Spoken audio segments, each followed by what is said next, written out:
Welcome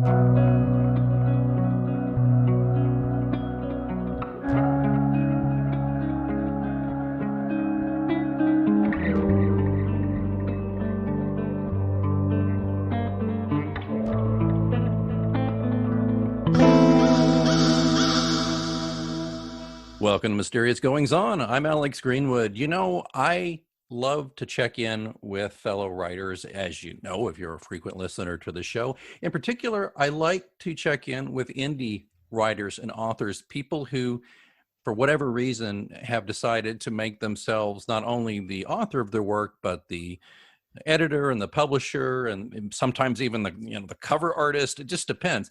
But I love to talk to indies, particularly because they're spirited people who truly believe in what they're doing and sweat and toil to do it.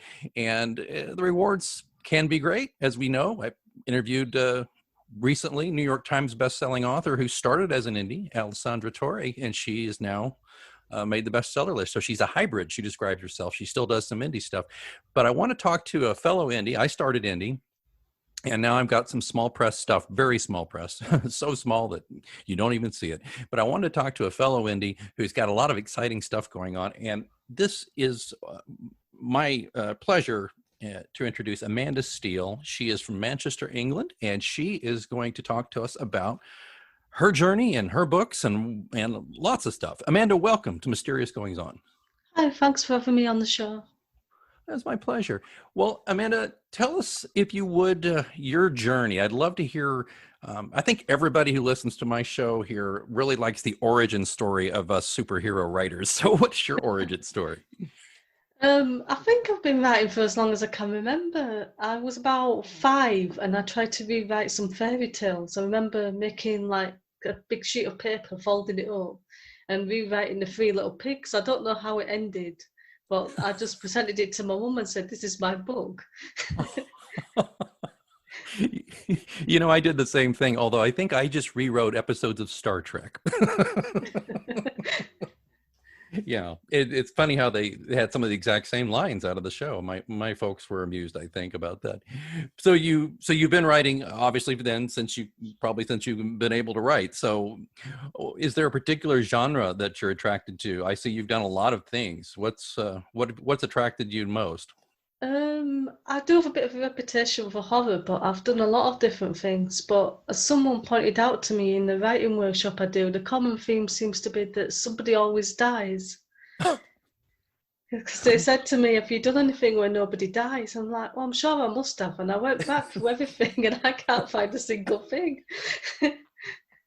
Well, that's a cheerful subject. I mean, but so when you say that though, but is there? I mean, you say you're sticking to mostly horror, but now people die in mysteries. I write mystery thrillers. People die in those. Have you done anything like that? I've done a book called Ghost of Me, which is a crossover between crime and paranormal. And it starts off with the main character finding herself in the morgue and she sees her own dead body and realizes she's been murdered. Oh wow! Oh wow!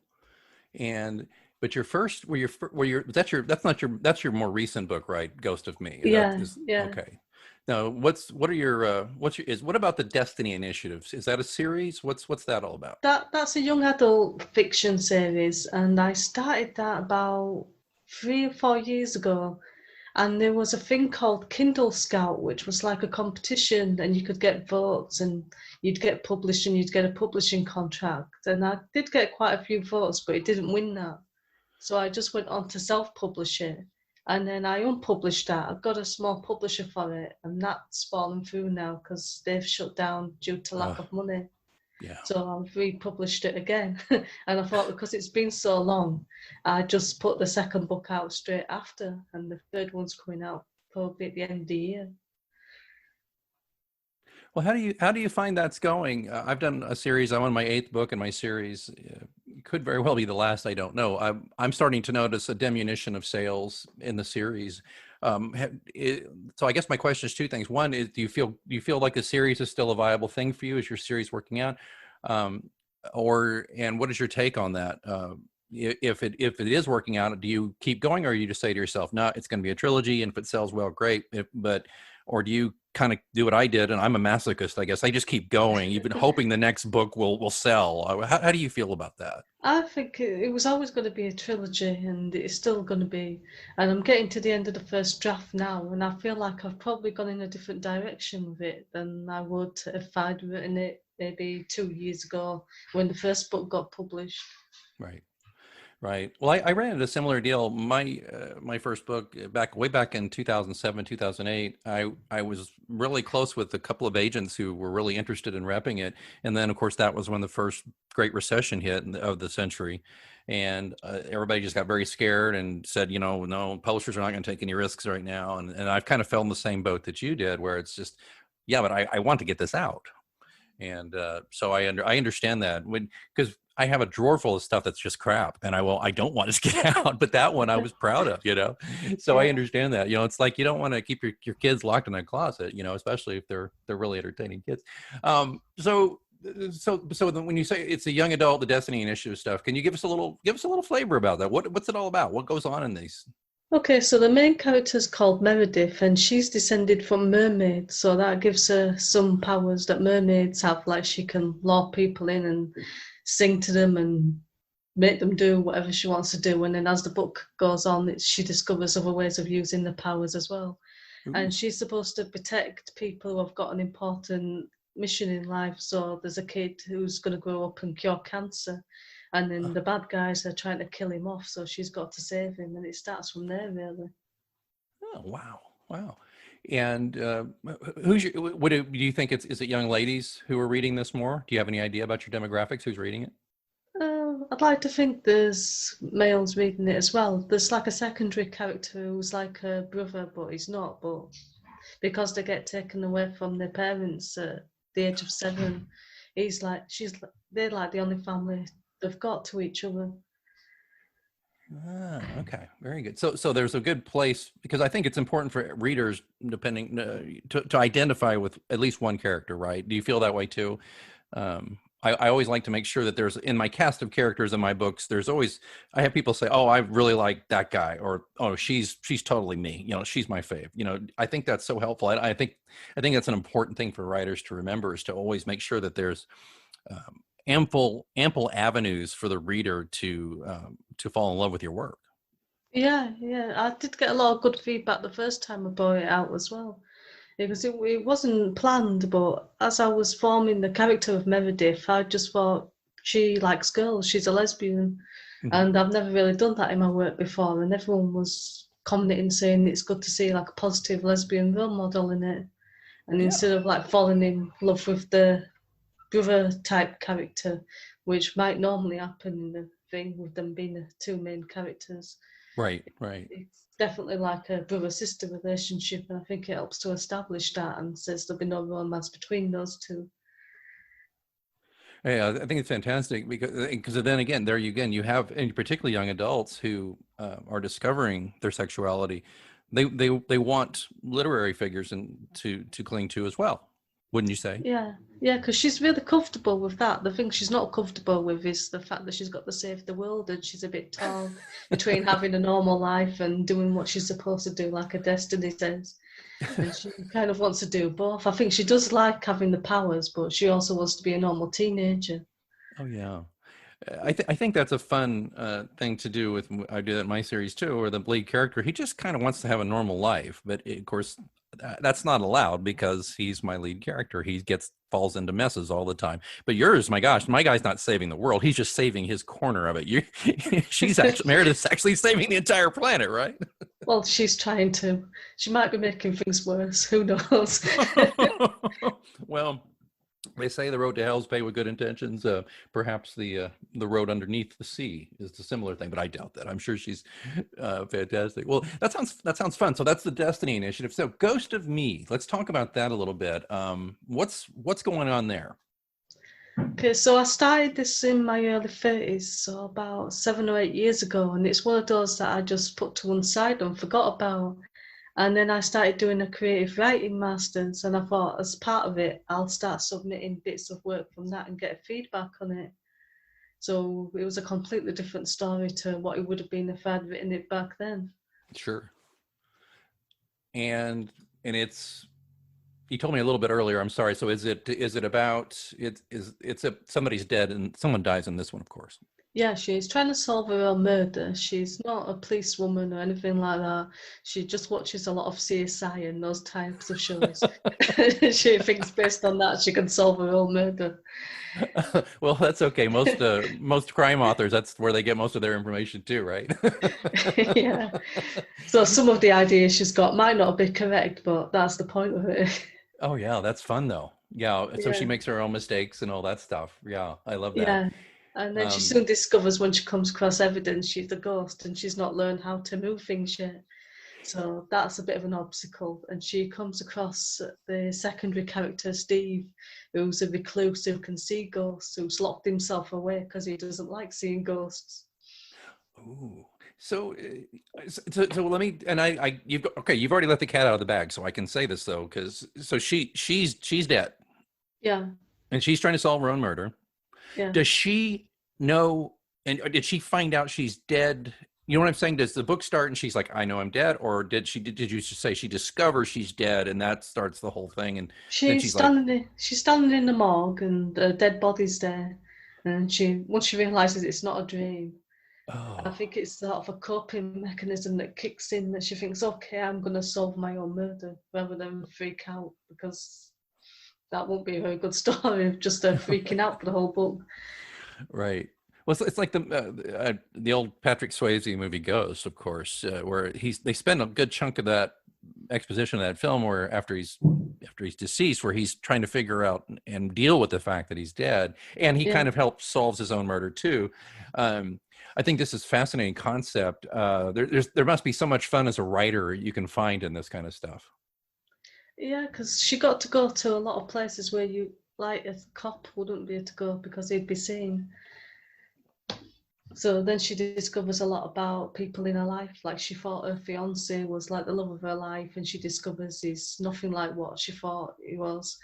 And then she works in a restaurant and she thinks this old couple that come in every day like her, and she's talking to them, and she discovers that they actually thought she talked too much. Oh man, that's the thing. You hear that all the time about I'd love to just attend my own funeral. Now I'm thinking, I don't know if I want to do that. As a ghost, I don't know if I want to be able to hear people whispering, like, because they'll say they're up there doing these encomiums about what a great guy I was or something, right? And there's people whispering in the back, yeah, but he had really bad breath, or he Yeah. he really thought a lot of himself. He wrote that, he did that podcast about that book he wrote, and I didn't like that book at all. But then again, that might be very entertaining. I guess, of course, if you're dead, that what people said about you might be the least of your problems, but at least it would be entertaining. And I know it's got to be good fodder for your readers. So let me ask you this: so you took the plunge with this one and adapted it into an audiobook, is that right? Yeah, I didn't record it myself. I got a Canadian woman called Valerie Moss, Hmm. and she's recorded the audiobook. She did a really good job of it. Did you go through ACX or did you do it on your own, or? I went through ACX. Okay. Did you audition people? I've done that once with one book. And listeners, I'm sorry I didn't say. ACX is basically the way indies and others can get their books recorded, and you can do. And please, Amanda, correct me if I'm incorrect, because it's been years since I did this with my first book. But you can basically put out calls for audition, so to speak, and you ask people, you tell people the subject matter, you tell people the kind of what you expect of them, what kind of genre, all that kind of thing, what kind of voices, and then people submit. Yeah, I Audition did. tapes thinking. Is that right? Yeah, I did that originally, and I started looking for people as well because you can like listen to people's auditions for other things, and if you like the sound of it, if you think they'll do a good job for your book, you can send them an offer. And I think I'd sent a few offers to people because I was looking in the UK in Manchester because that's where the book's based, and I got an audition through from Valerie who was in Canada. And I thought at first, oh no, it's going to be a different accent. It's not going to fit. Right. But she read the book, she read like an extract of the book, and I thought, well, suppose it fits. It doesn't have to be in Manchester. Well, and do you think too? You got to kind of maybe hint at accents a little bit, because you might lose some appeal with. Well, think of silly, typical Americans, who can't quite have an ear for a Manchester accent. Do you find that maybe finding someone who can kind of just give hints of an accent is a little more accessible? Yeah, I found, well, somebody, I don't know how true this is, somebody I know said that it's probably a good fit because it's kind of a crossover between what American people can understand and UK people can understand the Yeah, accent. I totally agree with you. I mean, I think so. I think that I mean, there's so many different dialects and accents between our countries anyway, but I think that that's a happy medium that, like you described. So how long did it? Do you recall how long it took her to record it? I think I approved the audition just as lockdown was kicking in. So she was probably stuck at home. So she had it done in a couple of months, I think.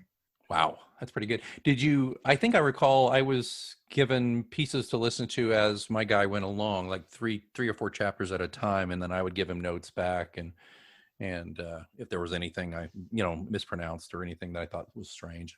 So yeah, but it is a process. It's not something that you can just whip out in a weekend, nor would I want it to be. I'm a little worried about people who whip out books in a weekend as it is, but to kind of race through an audiobook, I think is not helpful to the quality of the book. That's just my opinion on that. But Yeah. uh, so now it's available. So it is going to be. So it's available now. This book is available on all the usual suspects, then, including Audible, right? Yeah. So you get the paperback on Amazon. You've got ebook on Amazon, Apple, Kobo, Barnes and Noble, the whole shebang there. Curious to ask you, writer to writer, since you're using all these platforms, because I did something kind of crazy, and I'll tell you what I did in a moment. But do you find that there's one platform that the books seem to sell better on than others? I think it's still Amazon. It's like I used to get a lot of people saying to me, "Oh, you need to put your books on other platforms because a lot of people don't like Amazon." So Yeah. I went and did that, and it's still Amazon that makes the most sales even after that. I'm with you on that. In fact, I got to a point though where I just decided that I was going to put all my eggs in the Amazon basket. I just didn't think it was going anywhere because I think at the time, 95% of my sales were Amazon, and it had been that way. Let's see, my books have been out for 12 years, almost 12 years now. It had been that way for at least 5 years. I noticed a steep decline in books appearing, book sales anywhere else. And I thought, well, let's just put, because I like the Amazon Kindle Unlimited options, the advertising options, the things you can do as long as your book is exclusive to Amazon. So I've been using that. I'm not saying I'm going to do that forever, but right now I think that's the way I'm going to keep going. The other thing I've noticed also is that just in general, and probably says a little bit more about my work and what I do than about the market, I think, although I've got other authors who have similar things, but I wanted to ask you this. Have you seen any change in your overall book sales the past couple of years? Have they gone up, gone down, stayed steady? It's hard to say really because early on I had two of my early books in Kindle Unlimited, and I did Amazon ads, and it was really successful, and I got a lot of sales and page reads from that. Hmm. But then every time I've tried the ads afterwards, it's not quite worked as well. So it might have been a one-off fluke. Huh. Well, I've got several writers who are in the same boat. They've had some really good success, and then something changed. And I'm not a conspiracy theorist, but I often wonder about, well, is there something about the algorithm that we're running afoul of that makes that happen? That, and of course, the market is just flooded, of course, with books, and not all of them great, but it's harder to rise up, amidst the clutters. That's part of it too. And I just don't have huge advertising budgets myself, so I'm always curious to ask other writers how that's going. So sounds like you're kind of facing the same stuff most indies are facing, right? It's ups and downs, but you just keep plugging away. Yeah, it seemed really positive in the run up to Ghost of Me coming out because I had pre-ordered about 4 months before, and I got quite a few sales and pre-orders from that. But just as it came out, then lockdown happened, and it just like dried up so quickly. Then, Isn't that counterintuitive? You would think in lockdown people would want stuff to read. well, they might be reading, but they're not reading my books. They're not reading mine either. But I will say, I will say this, Amanda. I I used to be what I would call a voracious reader, but I'm still a very strong reader. I'm surrounded by books. I love books. Obviously, you can't be a good writer if you don't read. But I have found during lockdown it to be difficult to focus sometimes. I don't know why. It's not that I have. It's getting better now with work, but I'm a if you Amanda, you don't know, but I mean, my day job, I'm a consultant. So, but my business went off a cliff. I literally had a couple of months where I could have read dozens of books, and I just had a hard time focusing. I don't know if it was just anxiety about COVID or what. I don't know if you've noticed that or heard about that, but that's kind of where I was. Yeah, I've been reading quite a lot. I do a book podcast anyway, a book review podcast, so I have to read a lot to start with. But I've probably been reading double what I need to read and then having lots of choice because I can't put it all on the podcast. Right. Now, this is Reading in Bed, correct? This is with you Yeah, and Andy. yeah. And now this is not an interview story, a podcast, right? This is a podcast where you're just talking about what you're reading. Is that right? Yeah, we usually have about 2 or 3 books each. Sometimes we'll have a book that we've both read, and other times we've read completely different books that month. Okay. How has that been going for you? Besides this podcast, I also do a podcast for about public relations on Anchor, which I love the Anchor platform. I don't know how you feel about it, but I love it. How's that going though? Are you getting good listenership? Yeah, we used to do it just on Bandcamp and Mixcloud, and then I started playing around with Anchor, and it went onto Spotify, and then I got an email saying it's gone here, it's gone there. And I was like, oh, this is good. I'll keep using this. Yeah. Yeah. It's just so easy. And I love how this show, I'm on a different host, and I'm paying, a hosting fee every month. That adds up. And what I love about Anchor is you're not doing that. And there's also ways to get sponsorships and stuff. It's pretty great. Well, I'll have to check that out. Again, that's Reading in Bed. Is Andy a reader, or is he a writer, or both? He's both, but he does more poetry than fiction. Ah, okay. Now, you've done some poetry, correct? Yeah. Okay, tell us, But I've please, got a please. couple of collections. The first collection I did was called Love Dates and Other Nightmares. Ooh, oh my. And that was before I got together with Andy and I was on dating sites and things like that. And I started going on dates with people and it didn't turn out, and there was a lot of strange people and things that happened. And I thought I could write a book on this. So I just started writing a poem for each bad date that I had, and before I knew it, I had a collection. Okay, well then, wait, does somebody die in this? Because apparently somebody dies in all your work. Oh no, somebody pretended to die. Does that Oh no, count? are you serious? Okay, do tell. What are we talking about here? So this guy invited me on a date, and he said he was a writer, and it's the first time I've gone on a date with another writer. So I thought, well, we'll have something to talk about. And he was writing a war book about soldiers and battles and things like that. And he started reading bits of his book out to me when we were in the bar together. And there was people looking on the next table, and he goes, oh, it's okay, they're from my workplace. And I thought, well, that's strange. He's invited me on a date when he knows that people from his workplace are on the next table. Yeah. And this woman was looking at me like nodding and smiling as if she was thinking, yeah, he does that all the time. And he starts reading it out in the different over-the-top British accents. And when the main character got shot, he fell onto the floor as if he'd been shot. And after a couple of minutes, I was thinking, well, is he going to get up again? And then I just left. So I thought, well, I can't sit here all night with him lying on the floor. He might still be there for all I know. Oh my God. You're making that up. Are you serious? No, it seriously happened. I can't go back to that place again. So he's like a performance artist or something. Yeah, extreme performance artist. Oh, I love that. That is so. I really thought I had you, saying, "Oh, well, somebody must have died in a poem," ha ha. And then you're like, "As a matter of fact," that is fantastic. So I love your concept, though. A poem about these dates. Now, again, what was the name of that one? The book, the collection. Love Dates and Other Nightmares. Oh my God, that is too much. That is too good. I'm kind of scanning through your work. You seem pretty prolific. But and it's a variety of things. You've got the collections of poems. You've got Always Darkest Before Dawn, a collection of poems from lockdown. How to Write Wrong, a choose your own adventure story. Now, okay, I got to Yeah. stop you there. What the heck is this all about? Because I grew up on Choose Your Own Adventure. What is So, this? so that was a lot of fun writing that because I used to do a literary magazine for about 18 months and get submissions sent in from there.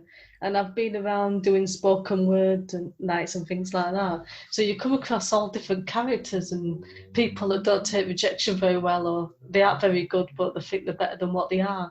Oh yeah. So I sort of started off using some examples from there and then adapted them so they're not really the people they were originally based on.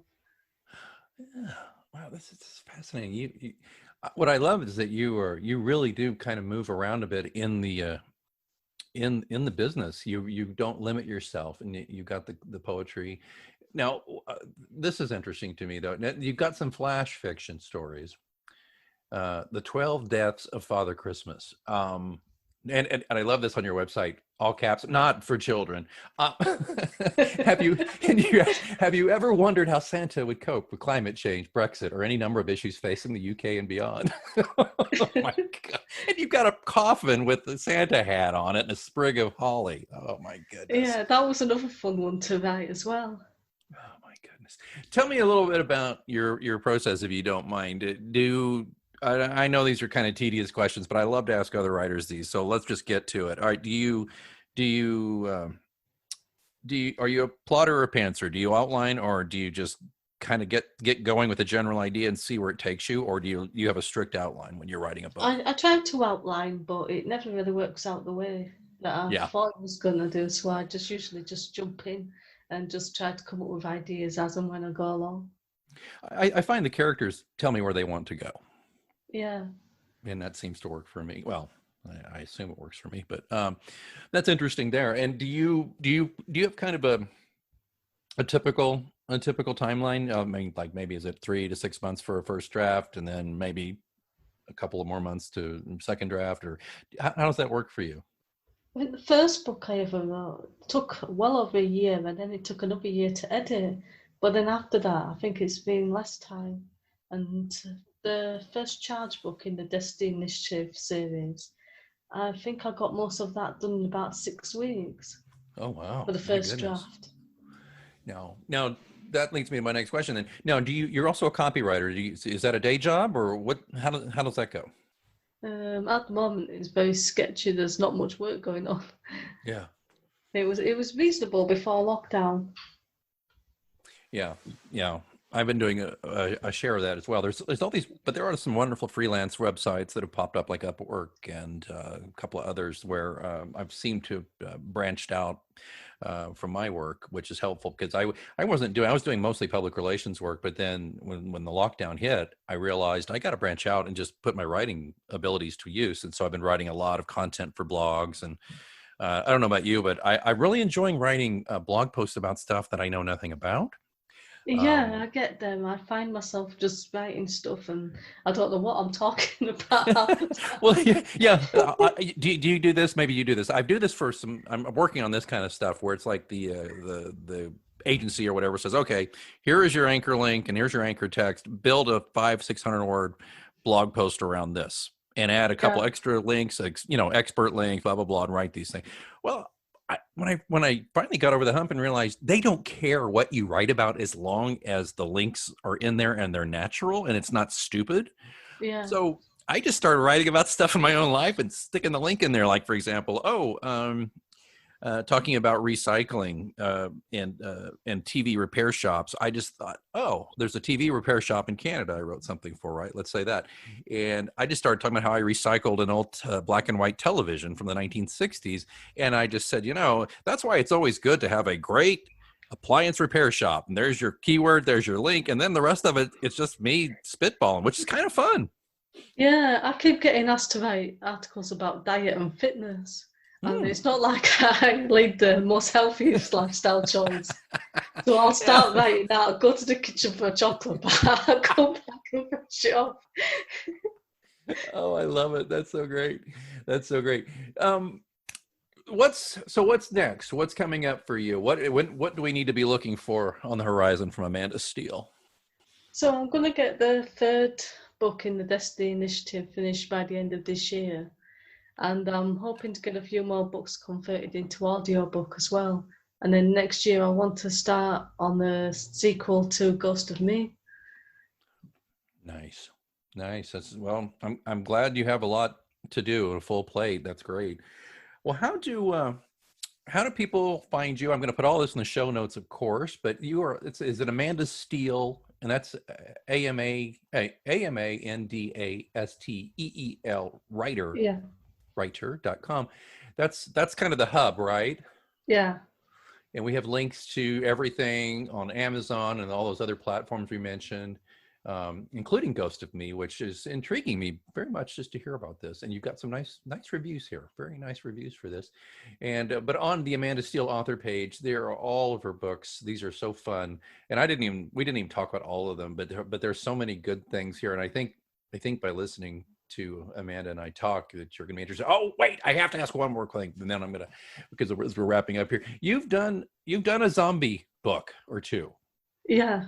I did After the Zombies, which was a novella, because my younger sister's a fan of zombies and I am as well. And I just thought, well, I've never written a zombie book, so I wrote it for her birthday. But because it was only 3 months before her birthday when I decided to write it, I thought it's going to have to be a novella because I won't get it finished in time. And then I just liked the characters so much that after her birthday, I went and did a follow-on full-length novel. The cover is chilling, by the way. Oh my gosh. Oh, the Not Human cover in particular. Yeah, that's one of the few covers that I've not designed myself. I got somebody who I knew at the time called Simon Marsh to do that. Oh, And yeah. he was really good. I just told him I wanted a scary looking zombie looking through the window. And that's what I got. That's really what I mean. This is, yeah, it's very eye catching. So you do your own covers. Let me ask you: is that something is that a necessity, just financial necessity, or is it something you enjoy? It started off because I couldn't really afford to get anyone to do it, and I've come up with some really bad covers to start with. Yeah. But as I went along, I started to enjoy it, and I'm seeing to get a lot of good feedback from it. So hopefully, people are telling me the truth. I feel like I've got better at it. Well, I work with a guy who's really good, and he's taken my ideas, my basic concepts to the next level. I found that's really helpful. But yeah, I see where you've had some fun with some covers here. Ooh, Pieces of Me. That's kind of nice. That's kind of nice art too. But it's all here on AmandaSteeleWriter.com. And don't forget her podcast, which is Reading in Bed. It's Amanda with Andy N. And this is basically, again, a monthly podcast where the pair review the books they've been reading, which is great. I better be clear. I think I saw this before, that you're not looking for submissions. You're not doing that. You're not writers and authors don't flood her with things to read. Is that right, or am I wrong Yeah, about well, that? we have a spin-off podcast called Reading in Bed Extracts where we'll read out an extract from somebody's book, but we're Oh, quite selective because I'm reading it out, so it's got to be something that I'll enjoy, because yeah. otherwise it'll just come across as me not enjoying the book, and it's not a good advertisement for anyone that way. Well, exactly. And by the way, you read an extract from Aldo Cernuto. Yeah, his publicist contacted me about a month ago, and that's one of the episodes of yours that I've listened to as well. I found it really interesting. He is a delight.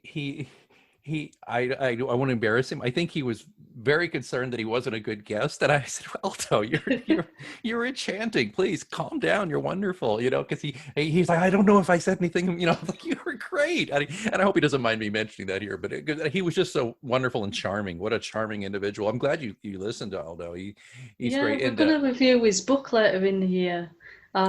I've got to stop myself from reading it now because I've got a load of books on my list before I get to that. But I'm really looking forward to reading the whole thing. if you remember when you do that, if you don't mind pinging me somehow, just letting me know, and then I'll link back to it, because I love to talk about our former guests and what they're up to, and then to have two former guests connected that way where you're reviewing his book. If you do that, that'd be so great if you wouldn't mind letting me know. Yeah, I'll do that. All right. Well, what have I not asked you about as we wrap up here? Anything that I've missed or anything you want to mention before we head off into the ether? No, not really. I mean, there's lots of things on my website that people can see. Otherwise, we'll be here next week. Oh man, you've got a blog and an online store, and you can sign up for updates. It's all here. And I see that you've got your creative writing work here, and you've got some, it says here you do some editing and ghostwriting and proofreading, and then and you can be ordered through your website. This is great. And I encourage everybody, if you need some help with that, she's got the education, the smarts, obviously, and the experience to do that. And as we both kind of mentioned, writers need help right now, just like a lot of professions, but writers in particular right now, I think, are kind of hurting because, as we've discussed previously, there's book sales have slowed and copywriting needs have slowed down. And so if you need help, if you're a writer and you want another set of eyes on something, Amanda, that you do that kind of thing, right? You do that. And is there anything you don't do? You do a writing critique as well, right? Yeah, I'd probably be a bit reluctant to do anything erotic because I just find it funny. So I'm not really the best person to give anybody advice on that because I don't think people would like it if I start laughing. Oh my gosh, this is great. Amanda Steele, I have so enjoyed speaking with you. I'm going to put all those links to your website and a couple of links to where everybody can buy your books in the show notes. I thank you so much for joining us here on Mysterious Goings On. Okay, no problem. And listeners, don't forget, if you want to check out links, they're in the show notes for this episode, which you can find in your feed, or just go to mgopod.com. That's mgopod.com, Mysterious Goings On. That's our home base where you can find not only links to Amanda's sites, but you can also find previous guests like Aldo Cernuto, as we mentioned, and Alessandra Torre, and so many more, from going all the way back to 2016. And of course, don't forget, this starving artist could use a few book sales. You can buy autographed copies of my paperbacks on mgopod.com. You can also sign up to be a supporter for this podcast. Here I go again, rattling the tip jar. You know me, gotta ask. We appreciate your support. Thanks for listening. And please do me a favor, do Amanda a favor, do all indie writers a favor. Give them a shot. Don't just read the New York Times bestseller list. Don't just read the same old suspects. Take a chance on somebody new. You may just find your new favorite author. All right, until next time.